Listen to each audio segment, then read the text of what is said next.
नमस्कार, स्वागत आपका। मैं हूं आपके साथ मनूराज सक्सेना। कल्पना कीजिए कि अमेरिका और ईरान के बीच तनाव चरम पर है। दोनों देशों के बीच युद्ध जैसी स्थिति बन चुकी थी। स्ट्रेट ऑफ हॉर्मुज पर नौसैनिक ब्लैकेट लगा चुके थे और दुनिया परमाणु खतरे की तरफ बढ़ रही थी। ठीक उसी वक्त पाकिस्तान खुद को शांति दूत के रूप में पेश कर रहा है। पाकिस्तान के प्रधानमंत्री शहबाज शरीफ और आर्मी चीफ जनरल असीम मुनीर दोनों देशों के बीच बातचीत करवा रहे हैं। इस्लामाबाद में हुई हाल ही में अमेरिका ईरान की बैठक में मुनीर भी मौजूद थे, लेकिन अब अमेरिकी मीडिया और एक्सपर्ट तक चौंकाने वाली रिपोर्ट लाए हैं।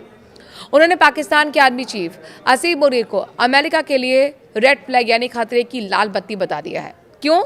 क्योंकि मुनीर के ईरान की सेना और खासतौर पर IRGC यानी कि इस्लामिक रिवोल्यूशनरी गार्ड कॉर्प्स से पुराने और गहरे संबंध बताए जा रहे हैं।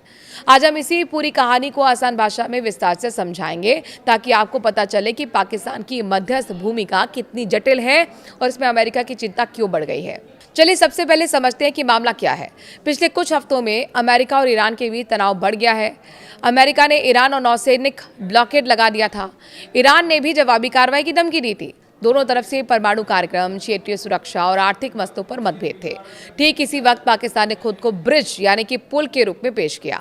इस्लामाबाद में अमेरिका और ईरान के बीच पहली दौर की बातचीत हुई, जिसमें पाकिस्तान के प्रधानमंत्री शहबाज शरीफ और आर्मी चीफ असीम मुनीर ने सक्रिय भूमिका निभाई, लेकिन वो बैठक किसी ठोस नतीजे पर नहीं पहुंची।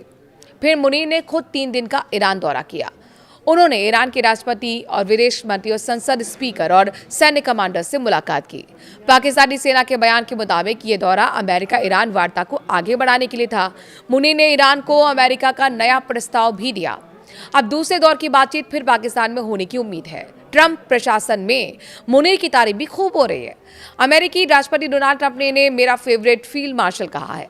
ट्रंप ने सोशल मीडिया पर पाकिस्तान के प्रधानमंत्री और आर्मी चीफ दोनों को फैंटास्टिक बताया, लेकिन अब फॉक्स न्यूज डिजिटल की रिपोर्ट ने पूरी तस्वीर को उलटकर रख दिया है। रिपोर्ट कहती है कि अमेरिकी खुफिया एजेंसियां मुनीर को ट्रंप प्रशासन के लिए रेड फ्लैग मान रही हैं। वजह उनके ईरान से पुराने मोटे तौर पर अच्छे संबंध। रिपोर्ट के मुताबिक जब असीम मुनीर 2016-17 में पाकिस्तान की मिलिट्री इंटेलिजेंस यानी कि DGISI के प्रमुख थे, तब उन्होंने ईरानी सेना और खुफिया एजेंसी और IRGC के साथ घनिष्ठ संपर्क बनाए थे। रिटायर्ड पाकिस्तान जनरल अहमद सईद ने फॉक्स न्यूज को बताया कि मुनीर ईरान की सैन्य और खुफिया लीडरशिप से लगातार जुड़े रहे। उनके संबंध IRGC के पूर्व कमांडर कासिम सुलेमानी और मौजूदा कमांडर हुसैन सलामी तक बताए गए थे। अब यहाँ सबसे महत्वपूर्ण बात आती है। Foundation for defence of democracies के सीनियर फेलो बिल रोगियो ने साफ कहा है कि अमेरिका को पाकिस्तान पर भरोसा नहीं करना चाहिए। उन्होंने मुनीर के IRGC से संबंधों को मैसिव रेड फ्लैग बनाया। रोगियो ने कहा कि ट्रंप को पाकिस्तान पर भरोसा नहीं करना चाहिए। मुनीर के IRGC से संबंध अमेरिका के लिए बड़ी चेतावनी है। वो ये भी कहते हैं कि पाकिस्तान का अफगानिस्तान में रिकॉर्ड बहुत खराब रहा। वहाँ पाकिस्तान ने तालिबान का साथ दिया, जबकि अमेरिका से मदद भी ली गई। इसे परफिडियस अली यानी कि धोखेबाज सहयोगी कहा जाता है। अब जब मुनीर अमेरिका ईरान के बीच मध्यस्थ बन रहे हैं, तो अमेरिकी एक्सपर्ट्स डर रहे हैं। मुनीर ईरान के हितों की रक्षा कर रहे होंगे, उन्हें ऐसा लगता है, ना कि अमेरिका के। ये चिंता सिर्फ एक रिपोर्ट तक सीमित नहीं है। कई अमेरिकी विश्लेषक जो हैं वो कह रहे हैं कि पाकिस्तान की सेना की असली ताकत है।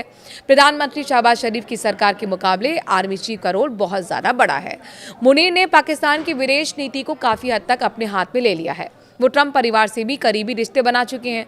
कुछ रिपोर्ट्स कहती हैं कि उन्होंने ट्रंप परिवार के क्रिप्टो वेंचर में भी एक अपना संबंध बनाए रखा है।